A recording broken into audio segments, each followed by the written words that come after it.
micdup. Highlights from Lowlifes show is here. We're going to play our theme song. We're going to disappear, but exciting things are about to happen. From Lowlifes. Highlights from Lowlifes.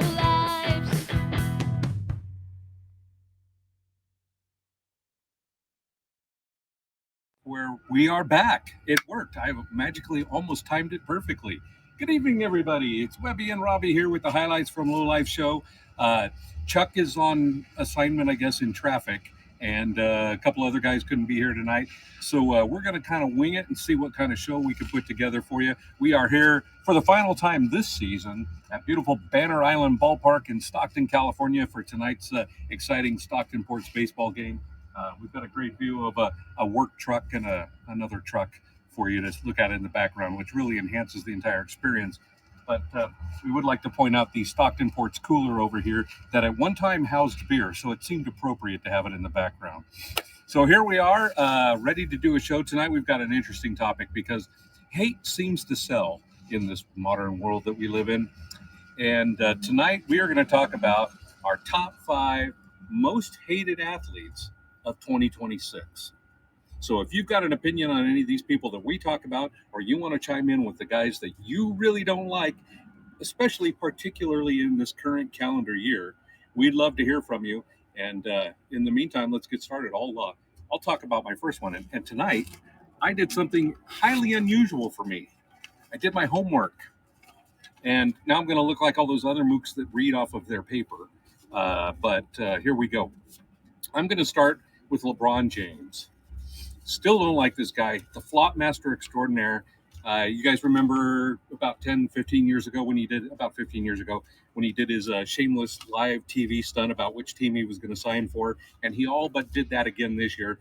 We all knew where he was going to sign. He knew where he was going to sign, but he dragged it out for weeks, which affected much of the league and a lot of the teams and everything around. And look, for a guy that's got as much talent as he does, to flop and flop and flop all the time, barely get contact, fall over, run to the ground, whatever, all the time. He's just a bad show on wheels.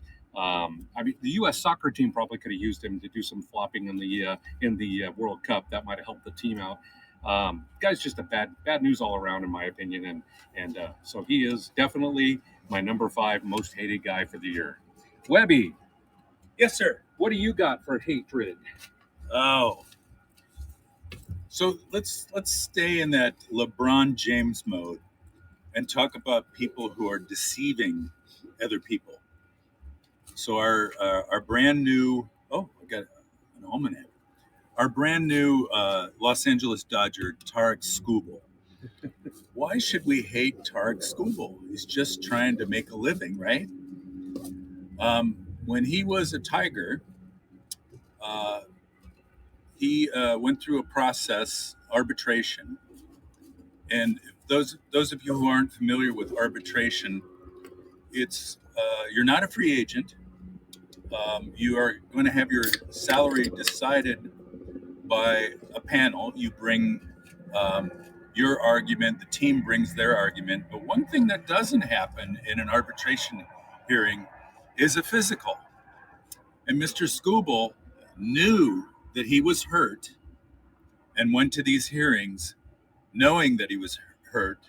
And after he was awarded the highest salary in the history of arbitration, he announced to the team, "Oh, I'm hurt. I'm going to need some time off." So the Tigers didn't have this information. And to me, it was up to Skubal to bring that forward and be honest about it. He decided not to. He got an extra $10 million out of the deal because of that. And if this is the guy you want on your team, you know, he took the money and ran then. He took the money. He's going to take the money and go to the Dodgers in his next contract. Not somebody that I think of as a team player, not somebody I want on my team. And he's somebody that many in Major League Baseball will come to hate. So Tarek Skubal is my number 1. Okay. I think it's a pretty good one. Yeah, I hadn't even considered some of those reasons. My next one, I'm going to stay in basketball. For those of you that follow the show, you probably know that Terry and I are the only ones that mildly follow the sport. So I feel like an expert because of that. Anyway, my next number 4 is Angel Reese. Now I'm going to put a caveat status on this. Angel Reese in the WNBA. Um, Look, the WNBA has been a second tier operation for a lot of years. They've got some great players, really compelling, interesting players to watch. But over the years, they haven't had any real characters. It was like people you rooted for and then a bunch of other players. Angel Reese came along and everything changed for the WNBA. They needed a villain. I mean, let's think about it. When the NBA was at its lowest point, they needed a villain. And what did they get? They got the Detroit Pistons. There were plenty of plenty of times where you just need somebody to hate. You need somebody to rally against. Angel Reese has fulfilled that role completely in the WNBA. She's a great player. She's brash. She's fearless. But she taunts the other teams constantly. She taunts the other team's fans constantly. She's got a running feud with Caitlin Clark and Sophie Cunningham that has probably done more for the WNBA than those great players playing. So, again, there's a caveat here. She's easy to dislike, but the impact she's had on the WNBA and the popularity of the WNBA, it's immeasurable. I don't really like her, but on the other hand, the WNBA needs her. So this is kind of my soft point, I guess. Yeah, Angel Reese, number 4. Good one. Thank you. All right. We'll name you some names tonight that are going to be fairly obvious. In my discussions with other podcasters and other fans, some of the same names keep coming up. But I'll give you a name that you all hate, but I'll give you a brand new reason why you should hate them. Let's go with Manny Machado of the San Diego Padres. Ooh. Manny is a player who admittedly makes a lot more money than he should. But it's a done deal. The contract's written in stone. He tries as hard as he wants to and on any given day. But the one that got me this year is Manny has been mired in a season-long slump, which has seen his batting average be below 220 for the bulk of the season. And for a good 2 months or so, his average was in the 180s. And he decided to mansplain to the sports writers one night that batting average and on-base percentage were overblown. And he didn't want to talk about statistics anymore and that his value wasn't in those statistics. Well, that's true. His value is not in those statistics. But he's basically trying to tell us that our preoccupation with his really, really bad performance is imaginary and that we need to move along and go harp on something else. Well, thank you, Manny, for telling us how to root for a baseball player. I really needed that education from you. All right. So there's a lot of hate flying around here. So maybe for one moment we ought to take a pause and think about the joy in our life. And for us, the joy has always got to be our good friends at Almanac Beer Company, supplying some of the greatest craft beer you can find in the entire country. Almanac is truly one of the best craft brewers out there. See how I did that? True. Yes. So tonight I'm drinking the True American Lager. I think Rob Weber is also drinking the True American Lager tonight. These are great beers. And the beautiful thing about Almanac, whether it's a light, refreshing, clean beer like this lager or some of their dark, barrel-aged sour beers and things like that, 100% of the time, you're going to get flavor. And you don't always get that from some of the lighter beers especially, and sometimes it's overpowering at other breweries. Almanac always finds the perfect balance between flavor and drinkability. So they've been a sponsor of our show the entire time, which, as I always say, means they've never watched it. Otherwise, they would have given this up a long time ago, let's be honest, right? But anyway, Almanac, we really love the beers. We're hopefully going to be doing a show from the brewery once again very soon. But in the meantime, if you're in the area, you're visiting the Bay Area, whatever, make a special trip over to Alameda. to the Adventureland Brewery for Almanac. There are quiet rooms, loud rooms, there's video games, there's a sandbox for the kids. They're dog friendly, pet friendly, kid friendly, pretty much everything friendly, and they got great food on top of it. So come on out to Almanac, and if you visit the brewery, make sure you tell them you heard about them from the Highlights from Lowlife show, and they may take pity upon you. So getting back into our topic of hate, I'm going to go my number 3 guy. This should surprise no one. It's a Dodger, and this would be Dalton Rushing. Dalton Rushing is a jackass. Look, there is a fine line between aggressive play and dirty play, but it's a very clear fine line. Dalton Rushing purposely crosses that line regularly. He's had major incidents this year of dirty slides, including one with Jared Triolo, where Triolo stepped on second and went several steps out towards the outfield to get clear of the oncoming runner to make his throw to first. Rushing just followed him all the way out there and still tried to slide and take him out. I mean, they called the play right and everything, but the fact that he did that just explains exactly who he is. They also had a similar incident with the Giants this year, where Rushing was going into second base. Willie Adames was covering, and Rushing said he slid. But in fact, if you look at the pictures in the video, Rushing dropped his shoulder right into Willie Adames' waist. It was just a brutal play. The guy's just a dirty player all the way around. Plus, he runs his mouth. He got into a heated exchange with Shohei Ohtani when Ohtani was pitching and Rushing was the catcher. He was arguing with Ohtani about pitch selection. He was arguing with Ohtani about a wild pitch that Ohtani threw. The guy's just a hothead. And it's not a positive. You know, every team needs a red ass guy that's got a lot of fire, but not when you're crossing the line and playing dirty. He called Miguel Amaya. There was a play at the plate. Miguel Amaya was running in. He slid into home plate. They tagged him out, and he called Miguel Amaya a fat fark. He didn't say fark, obviously. So he's just, again, one of those guys that thinks he's playing the game hard and he's being aggressive, but he's just being a jackass and not showing any respect out there on the field. And that's one thing that I don't like at all. So Dalton Rushing, you could be number 1, but the other 2 guys made it worse. I like this topic because I can come to this show completely unprepared and think of a dozen guys that I can't stand. There's 2 right next to us. Yeah, I can't stand these guys. Our live audience here is. So, he got pretzels. I like one of them. Sorry. Oh, okay. Let's move over to football. And again, this goes back to the idea that a lot of these names aren't going to be new to you, but there's a new reason to hate somebody. Aaron Rodgers, the quarterback for a half dozen teams in the NFL, who we've had to hear about for years.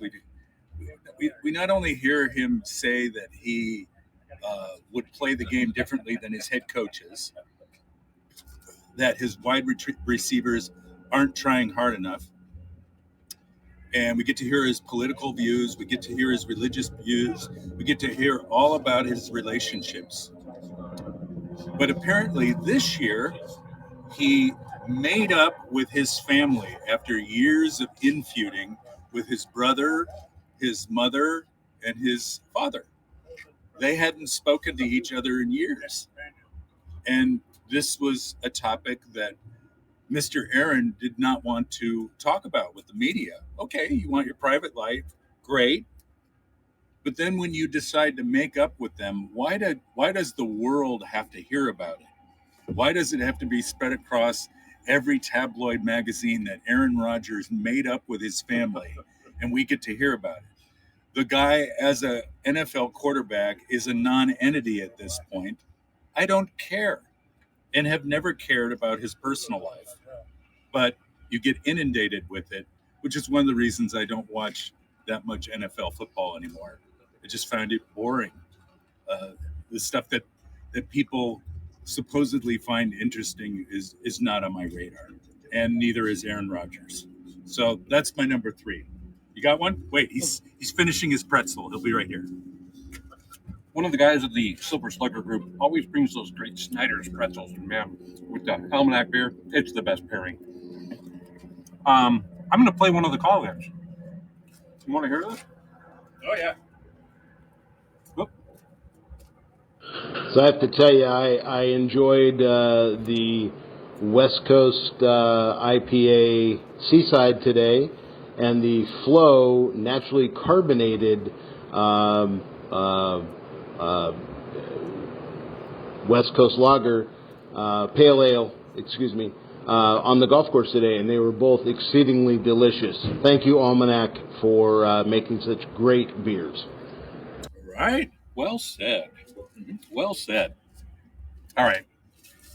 We're on number 2 already. This is great. It's going to be a short show, but of course, we're going to watch a baseball game tonight, so that helps. My number 2 guy, probably the most despicable person on all of baseball right now. No, he's the second most, because I'm going to get to the most despicable shortly.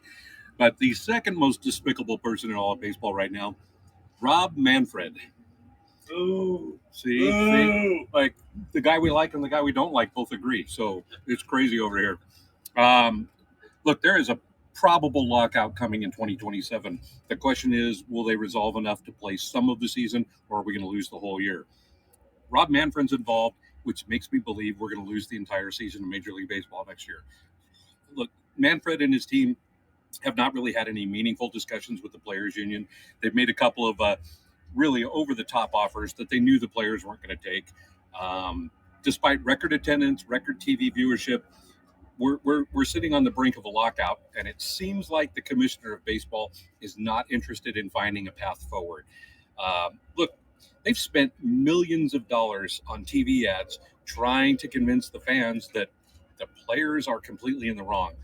Negotiating through the public like that and trying to get the public to side with a bunch of billionaires is really a mess. But, you know, we love the game, and next year we may be reduced to being able to watch minor league baseball. Nothing wrong with that, but we're going to lose the beloved major league that we all talk about and think about and live for each year. You know, a part of us dies every winter, and a part of us comes back to life every spring, and that's due to Major League Baseball. And Rob Manfred is screwing that up for all of us. So he is definitely despicability number 1 on my list. Number 2, actually. All right, bringing to the table some fresh hatred. Ketel Marte. Let's see. Interesting. If you are sick or injured and can't come into work, what do? Most of us will call our boss and say, we're not going to make it in today. I'm sick, or I'm not feeling well, whatever. You owe it to the company that you work for and the people that come to see you play to let them know when there's a problem. The improper response would be to do nothing and just disappear because you're not feeling well. And I don't think we have the full story, but I will say this. If he's so injured, why is he out at night gambling in the casinos and having a great time with a bunch of friends? It doesn't send a good look. I'm very curious to see when he comes back to the playing field, what he says to his teammates, to the fans, to management. He owes everyone a huge apology, and we haven't gotten it yet. He's one of those guys who believes he's holier than thou and isn't held accountable to the same rules as everybody else because he makes a lot of money. But this just sends the wrong message to everybody. I don't know how he climbs out from under this. Maybe there's something I don't understand. I don't know what it is, but this is a guy that is under big scrutiny now, and I'm thinking the Diamondbacks are going to try to move on from him. So Ketel Marte makes my list. All right. Well, my number 1, I told you. I mean, wait, you know what? Chuck just got here, so before I get to my number 1, Chuck's gonna bring the hate hard because he's been sitting in traffic. So that not only allows him to simmer over his choices, he also is just going to explode with rage because of the idiots on the freeway. Okay. You can't deny his on-camera presence, can you, folks? let me know if you guys already said this one. But Little Altuve. Oh, very good. Very He's good. got to be one of the most hated dudes, I think, in baseball since the cheating scandal. But he's just he's annoying. So that's my pick. Could you expand upon the annoyance?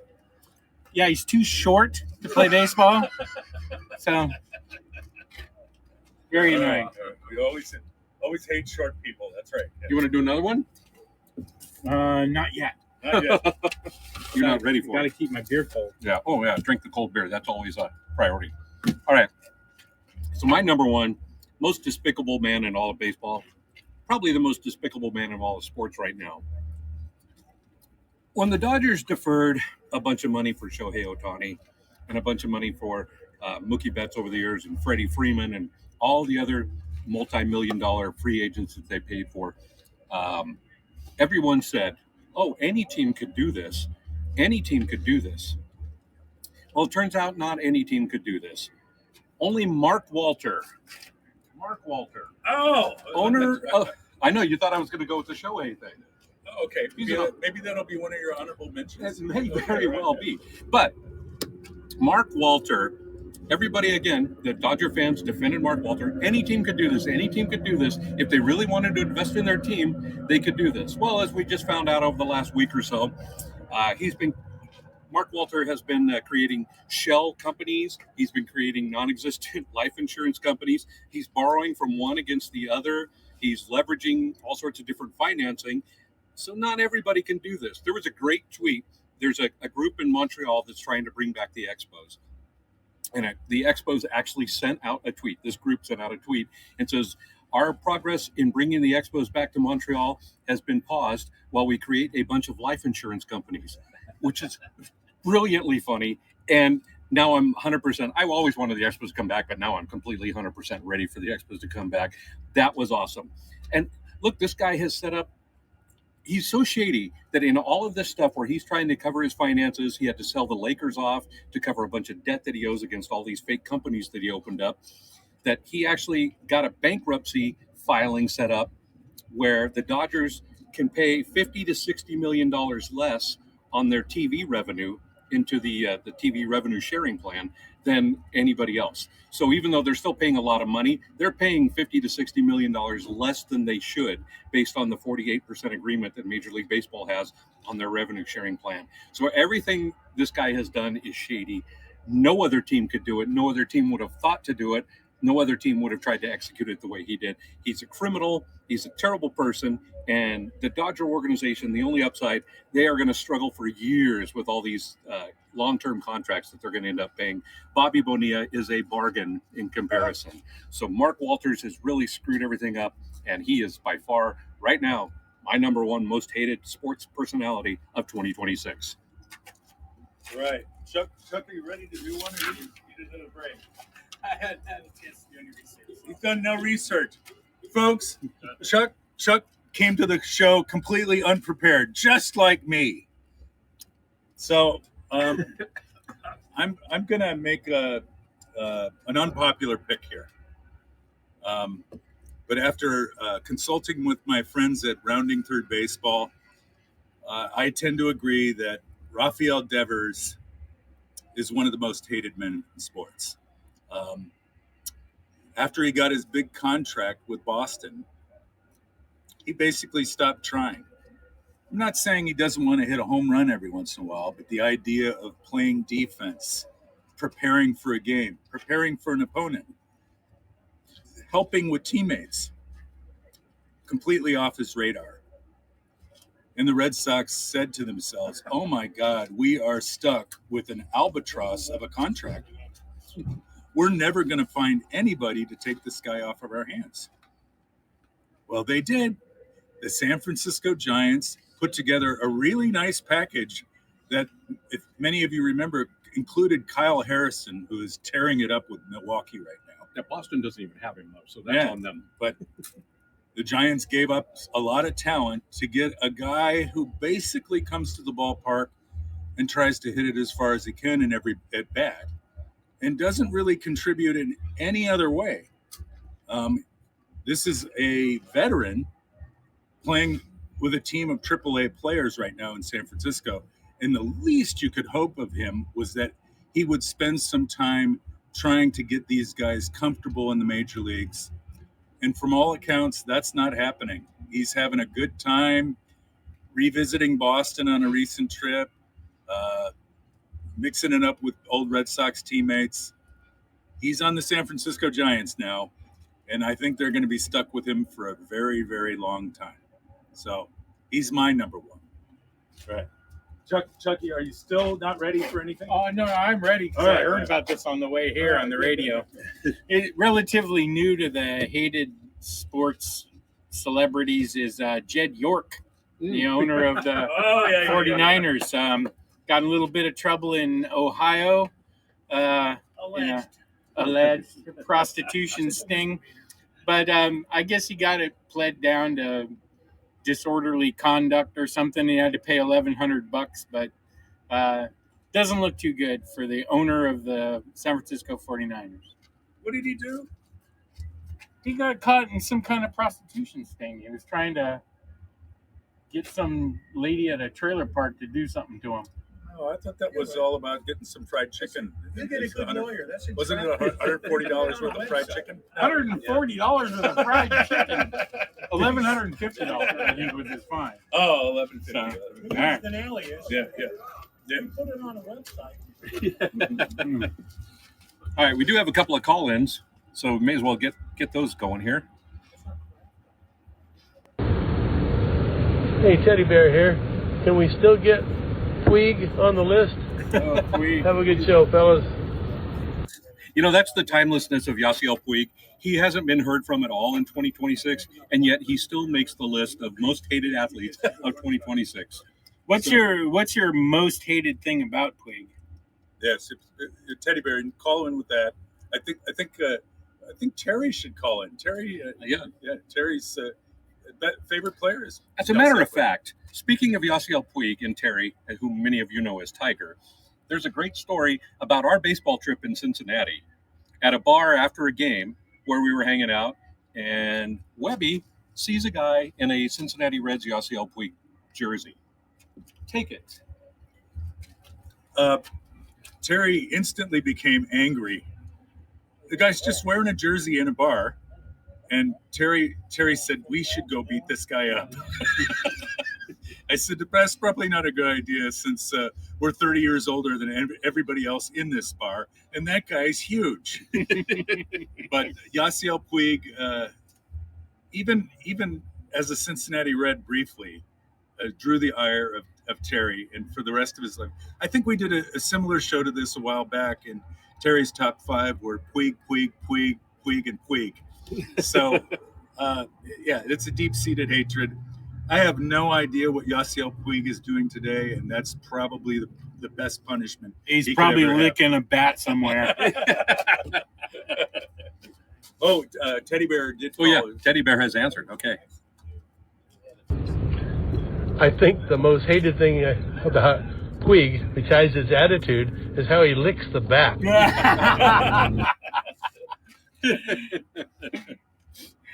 Right on, man. Looks like JC has one here, too. Oh, yes. So can we still go with AJ Przinsky since he's still an athlete announcer? Man is one of the biggest Richards in baseball. So AJ Przinsky. So that's a really good one. And I remember right after the Giants acquired AJ Przinsky, I thought it was a pretty good trade. I said, hey, we got an everyday catcher. Your catcher's your team captain. He's the go-to guy that rallies the team on the field. It's a spring training game.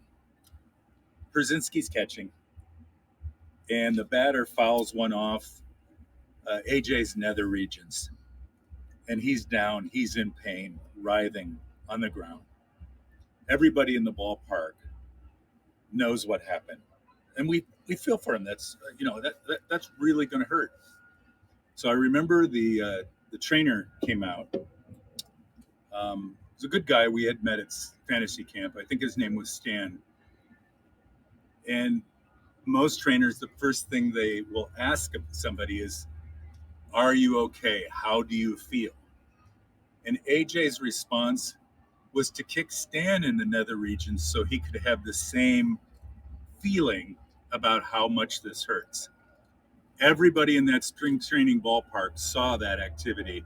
And I think from then on, we thought, this guy is not somebody we want on this club. So good riddance, AJ. So And he is out there broadcasting. That makes him a 2026 qualifying candidate out there. But and he's actually not too bad as a broadcaster, but it's really hard to take him seriously. You really have to try to tune out that it's AJ Brzezinski talking, because what a klutz. Looks like we got another call in from the Babe. I would have to add the Hall of Fame selection committee for broadcasters that, according to what I've been reading, they cannot put Crook and Kuiper in together because there is no option for a pair of broadcasters to be added to the Hall of Fame, in the Broadcasting Hall of Fame for Major League Baseball. They have to go in separately. That's stupid. Geez, I wonder how we'll solve this problem. Maybe we create a new process that allows them to go in at the same time. Nice going. What is it? Hall of Fame committee. This is a problem that isn't that hard to solve. Good one, Carl. Yeah, I agree 100%. What Rob's saying is right. When Roberto Clemente was tragically killed in that plane crash, the Hall of Fame committee was able to waive the 5-year rule to get him elected. There is no reason why they can't make an exception, considering the medical condition that Kruko's going through, to make that happen. And there probably are other partner broadcast teams in the past, and there are some to come in the future, that would deserve to be in together because they're thought of jointly. So I agree. You can always waive a rule to make something happen at the Hall of Fame. It's been done before. Do it again. Chuck, get pissed. I agree. Man, Try to expand. Chuck, I'm the color guy. Chuck's bringing the heat tonight. Thought he was going to be excited about the hate show. Yeah, like, I guess all that time in traffic must have been pleasant. People must have just been waving at him. I got it all out on the road. You should see my car right now. Is that the little Subaru? No. Anyway, honorable mentions? Oh, well, if we expand beyond 2026 and we just say in the history of sports, that's another 3 hours for this show. True. But there are many announcers that I have problems with. Joe Buck would be one of them. Oh, yes. Joe Buck is not only bad, he's a homer. So whoever's doing well in a game at any given time, they were going to win the whole time until the tides turn, and then he turns too. He's not a very big student of the game, and he talks over his guests or his color guy on most occasions to the point where you just want him to shut up and go away. But he keeps winning awards. He keeps winning awards, and I will give him this. He did a good parody of himself on the TV show Brockmire, where he played an over-the-top Joe Buck, who just thought he was even bigger than he does in real life. But he's probably the announcer I hear now, and I go, yeah, I'm going to turn the sound off. You think that's a bit of daddy ball there? Oh yeah. Most definitely. Yeah. What do you guys got? Well, I got it came up earlier, and he would have made the top 5 list if it wasn't for Dalton Rushing and Mark Walter, and that's Shohei Ohtani. And not because of his talent and his ability. He knew. He gambled. He knew. He let his friend take the fall. He knew. Bad guy.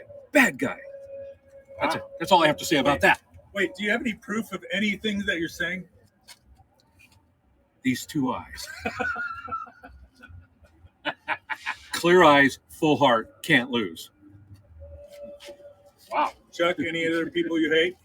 No, I love everybody. You like these guys here? Yeah, these guys are great. Hey, These guys are great. how about a big round of applause for our live studio audience? John Fisher. Oh, there's a John Fisher coming in from the crowd. Oh, yeah, I like yeah, that yeah. one.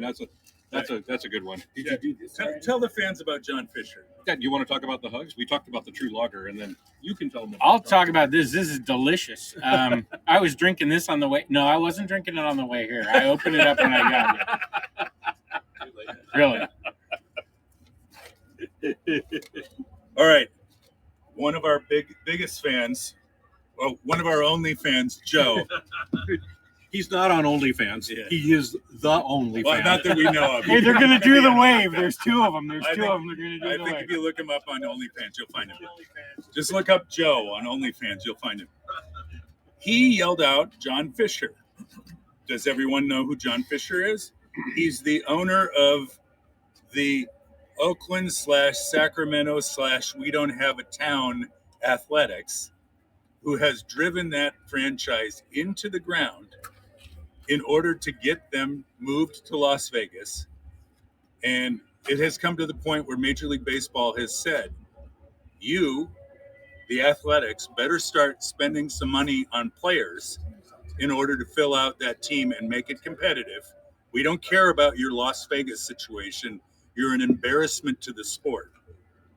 We, here in the Bay Area, we drive past that Oakland Coliseum and it's just sitting there. Nothing's going on there. It's sad. I'm not saying that the city did everything they could to make that team stay, but I don't think the owner did one thing altruistically to make the Oakland A's a thing today. He wanted to move, and he's dragged baseball up to Sacramento. And I can't tell you, people, how bad the baseball is in Sacramento from the standpoint of being a major league experience. It's just not there. And it's an embarrassment for baseball. Thank you, John Fisher. Right. Yay. Well, I think that's pretty good. We're getting close to game time here in Stockton at the Ports game, where they're going to take on Ontario tonight. Sorry, where they're going to punish Ontario mercilessly tonight. I think tonight there's 25 guys on the Ontario team that we do not like. So that's my honorable mention there.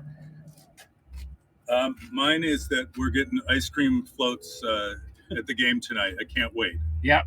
You should see Third him. inning. He Third loves inning. he loves a Dippin' Dots float. It's unbelievable. It's the ice cream of the future. All right, we have clearly lost all focus and desire to continue with the show, so we're going to go ahead and wrap it up. Thank you for watching. We'll be back next week with one of our more normal show format things. And in the meantime, have some fun out there. Enjoy baseball for this last month or so while we have it, because that lockout's coming, and you can blame Mark Walter and Dalton Rushing and Rob Manfred. So. Anyway, folks, thanks for watching. We'll see you next week.